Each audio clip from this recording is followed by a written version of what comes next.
All right, we're going to talk a little bit about cyberbullying today, taking a brief glimpse at it, what you can expect in this PowerPoint.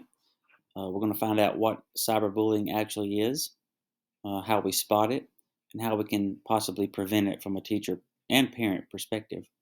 We'll learn what digital drama is, what the difference between digital drama and cyberbullying is, and what some of the statistics are. Cyberbullying is bullying that takes place over digital devices like cell phones, computers, and tablets. Cyberbullying can happen through SMS, text, and apps, or online and social media forums or gaming where people can view, participate in, or share content. Cyberbullying includes sending, posting, or sharing negative, harmful, false, or mean content about someone else. It can include sharing personal or private information about someone else, causing embarrassment or humiliation. Some cyberbullying crosses the line into unlawful or criminal behavior. Where does it occur? The most common places where cyberbullying can occur are social media such as Facebook, Instagram, Snapchat, and TikTok, text messaging and messaging apps on mobile or tablet devices, instant messaging, direct messaging, and online chatting over the internet, online forums, chat rooms, and message boards such as Reddit, through email, and also in online gaming communities. Some unique concerns with cyberbullying are: it is persistent. Digital devices offer an ability to immediately and continuously communicate 24 hours a day, so it can be difficult for children experiencing cyberbullying to find relief. It can also be permanent. Most information communicated electronically is permanent and public, if not reported and removed. A negative online reputation, including for those who bully, can impact college admissions, employment, and other areas of life. And it can also be hard to notice because teachers and parents may not overhear or see cyberbullying taking place. It can be harder to recognize. Some of the effects of cyberbullying: anyone who has access to a phone, computer, or other device is at risk of cyberbullying and becomes dangerous. Hurtful information posted on the internet is extremely difficult to prevent or remove after it is posted, and millions of people can see it. Students who are cyberbullied are humiliated and can lose self confidence instantly. Both victims and bullies can be at a greater risk for anxiety, depression, and other disorders. Some students have even committed suicide, often because they feel like they can never escape. People who are bullied and even those doing the bullying are at a higher risk for suicidal thoughts, attempting suicide, and actually committing suicide. What should we tell students that are being cyberbullied? If you are cyberbullied, stop, block, and tell. First, prevention is key. Do not be the bully. If you are being bullied, block the user and stop using the media. Then tell a parent, teacher, counselor, principal, or someone who can help you right away. You should not feel ashamed or scared to tell someone about what you have experienced. Also, if you feel someone is being cyberbullied, you should report it as well. Digital drama, however, is when people use devices, apps, or websites to start or further escalate a conflict between individuals. How is digital drama and cyberbullying different? Cyberbullying involves repeated harassment of someone. Digital drama is interesting or intense conflict that occurs in the everyday world amongst people online. Digital drama occurs with a targeted audience in hopes of them engaging in discussion about a particular topic. What are the signs of cyberbullying?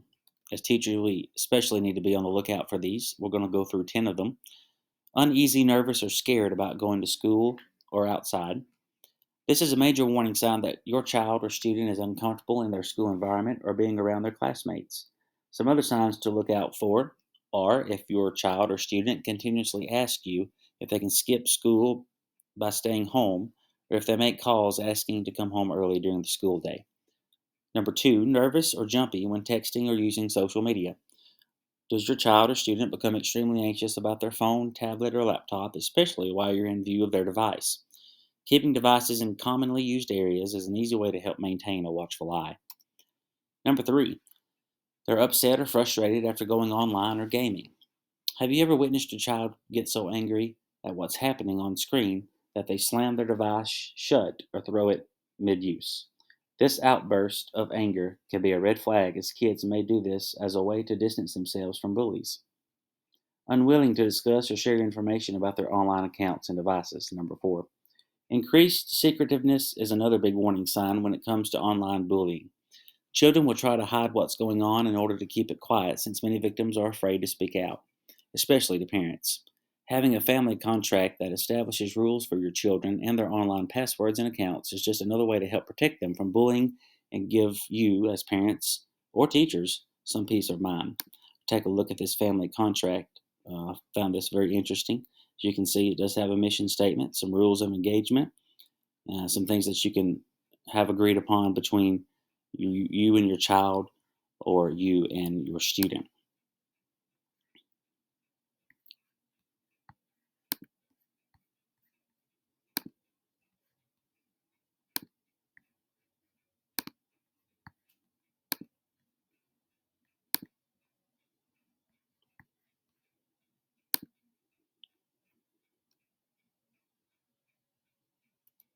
Number 5, unexplained weight loss or weight gain, headaches, stomach aches, or trouble eating. Health related symptoms like these are just some of the many ways bullying can take its physical toll on a child. Parents need to be aware of these signs because if they continue for a long period, their child's health can go downhill very fast. Number 6, trouble sleeping at night or sleepy during the day. Restlessness is a huge factor when it comes to cyberbullying. Children are unable to sleep because they are tormented by what the cyberbullies are saying about them.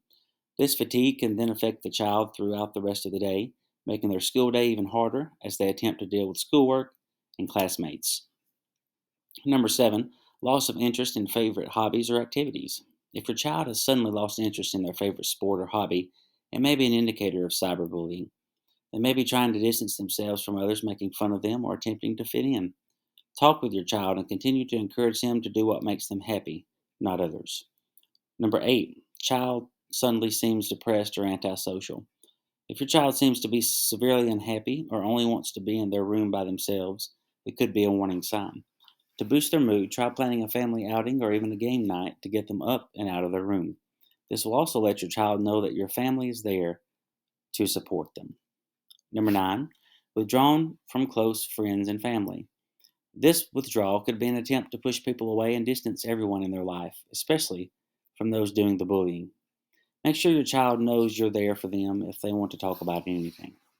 Make passing statements about suicide or making a suicide attempt. Number 10. This is an immediate red flag. These signs should not be taken lightly. Contact a professional immediately and get the school involved if needed. Make sure your child knows that your actions are only because you're trying to help them. So, what can be done from a school's perspective? Here's some ideas I found online. The internet or library research, such as looking up types of bullying and how to prevent it, and how kids should respond. Presentations, such as speech or role play, can stop bullying. Discussions about topics like reporting bullying. Creative writing, such as a poem speaking out against bullying, or a story or a skit teaching bystanders how to help. Artistic works, such as a collage about respect or the effects of bullying. Or classroom meetings to talk about peer relations. What are the statistics? There are two sources of federally collected data on youth bullying. The 2019 School Crime Supplement to the National Crime Victimization Survey from the National Center for Education Statistics and Bureau of Justice indicates that nationwide, about 16% of students in grades 9 through 12 experience cyberbullying. The 2019 Youth Risk Behavior Surveillance System from the Centers for Disease Control and Prevention indicates an estimated 15.7% of high school students were electronically bullied in the 12 months prior to the survey. I did find this neat video that you could use to show your students. It's kind of age specific, but I think it would be good for grades at least K through 6.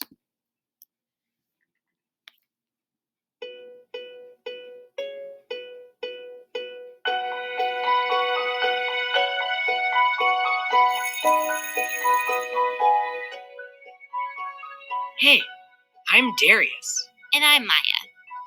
And I'm not gonna lie, I'm kind of addicted to my phone and my computer. We both are. But hey, they do great things. They're great at waking us up. They let us have important conversations with our friends. And they keep us informed about the world. So yeah, our phones and computers are amazing. But we don't always do amazing things with them. It's all too common that we hear about our friends being cyberbullied. Or maybe we've even experienced cyberbullying ourselves. Cyberbullying is any sort of communication through your phone or your computer that's meant to hurt or intimidate another person. If it happens to you, it's hard not to react. And if you're the one doing it, it's easy to forget that you might be hurting a real person. You never know what someone might be going through. With so much negativity on social media, more and more kids are experiencing anxiety and depression. And I would never want to be the person who makes that worse. You've probably heard the phrase, think before you speak, a million times. But this might be a new one. Think before you post. The next time you want to say something out of anger or make a joke about someone online, think about how it might feel if it happened to you. You might think they deserve it, or you're just joking around. But what you're about to do is bullying. If you see it happening to someone else, be courageous enough to speak up for them in a positive way. In order to stand up for yourself, remember these tips: block, report, and tell an adult. Block the person bullying you. Report the abuse if you can. And remember, keep the messages. You might need to show them to an adult. Tell an adult you trust. They want to help you. Remember, what we say to each other matters. Yeah, you never know what someone else might be going through. And if you're being bullied, it's not your fault. No one has the right to hurt you or make you feel unsafe, online or in person. Remember, Block, report, and tell an adult. Even though it doesn't always feel like it, There's so much more to life than our phones and social media.